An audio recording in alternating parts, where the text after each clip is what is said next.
He was the sweetest child in the world. There was no doubt about it. The moment he was born, people gathered around the nursery, pointing at his sleeping form and cooing. What gorgeous hair, what beautiful lips, what adorable chubby cheeks. Fathers ignored their own newborn children in favor of that tiny, perfect baby. Mothers toddled to the glass and pressed tired faces against it, crying for their poor fortune. How much better life would be if that was their child. The nurse that delivered him was amazed when she first held him in her arms. His skin was creamy and white, not that mottled pink every other baby sported. At first she thought he was dead, his eyes shut and his dark brown curls matted against his skull. As soon as she held him, however, she knew he was just fine. He opened his eyes and looked at her with all the intelligence of an adult, breathing calmly and wrapping his tiny infant fingers around a loose strand of her thin, blonde hair.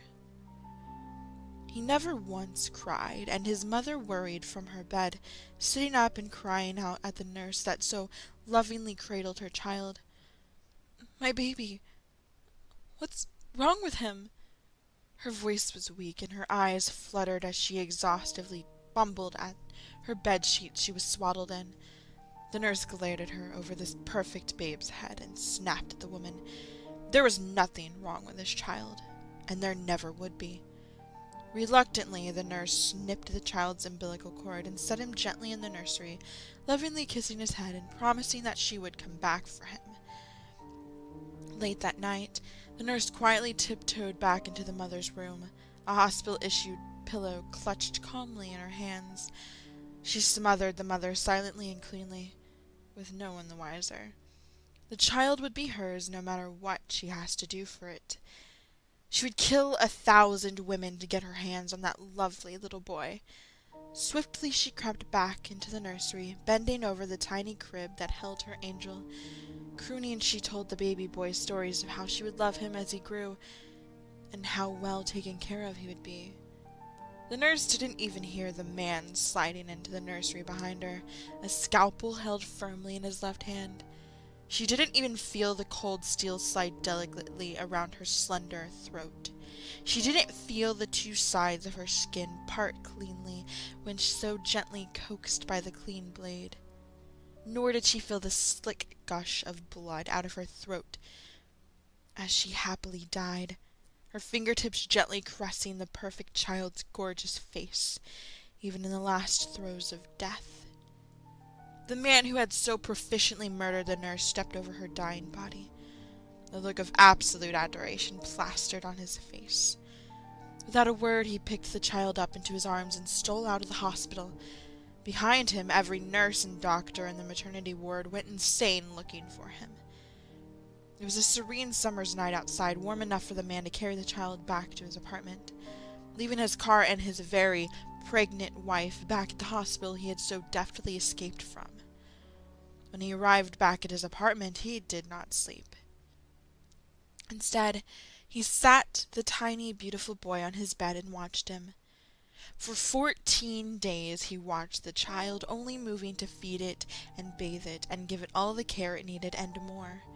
The babe was the center of this universe.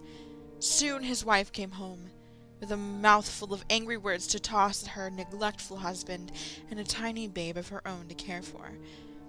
"You left me at the hospital to have a baby all on my own. Not a word from you. I thought you were dead, Adam!" She threw her purse ferociously at her husband, who had yet to even look at her. The baby in the stroller she had been so lovingly attentive to before opening the door was left back at the entrance to the apartment. The child inside it woken by its mother-piercing shrieks.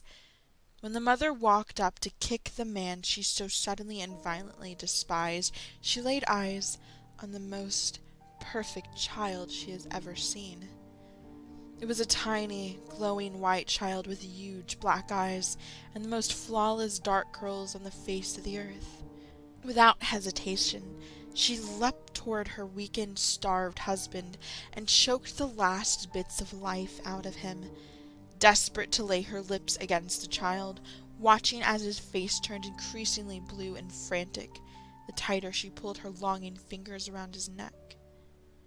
Moments later she was on the bed, wrapped as tightly around the darling babe as she could be without harming it. She drank in its warmth, ignoring the increasingly distressed cries of her own child. Soon, irritated beyond belief by her own incredibly flawed child's cries for affection, she took her aggression out on it, leaping up from the bed as quickly as she could, not wanting to be away from the vision of Beauty sleeping serenely on her bed for too long.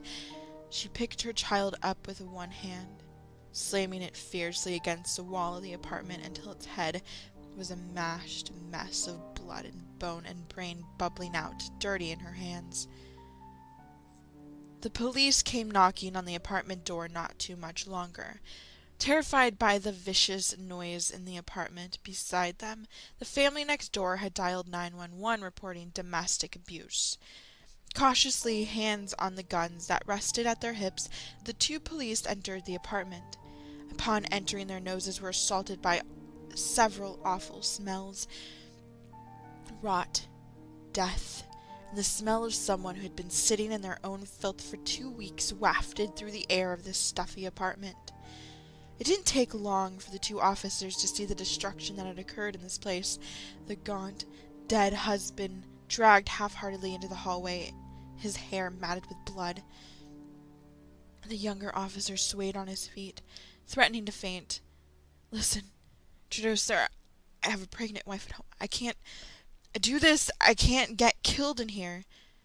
His plea was quiet and despondent, but the elder officer simply waved the man forward.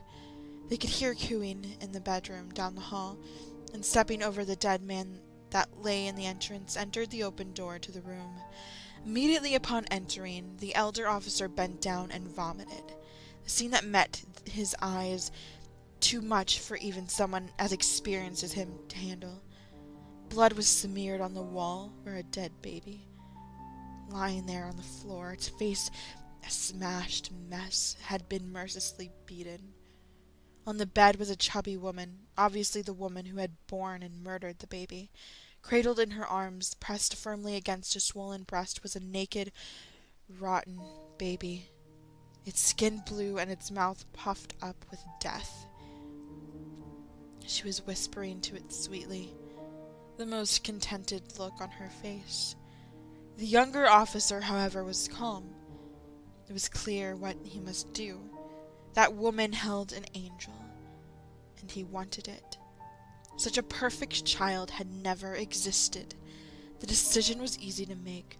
Pulling out his gun quickly, he shot the woman once in the head, delighting in the explosion of gorgeous crimson that fanned out before her.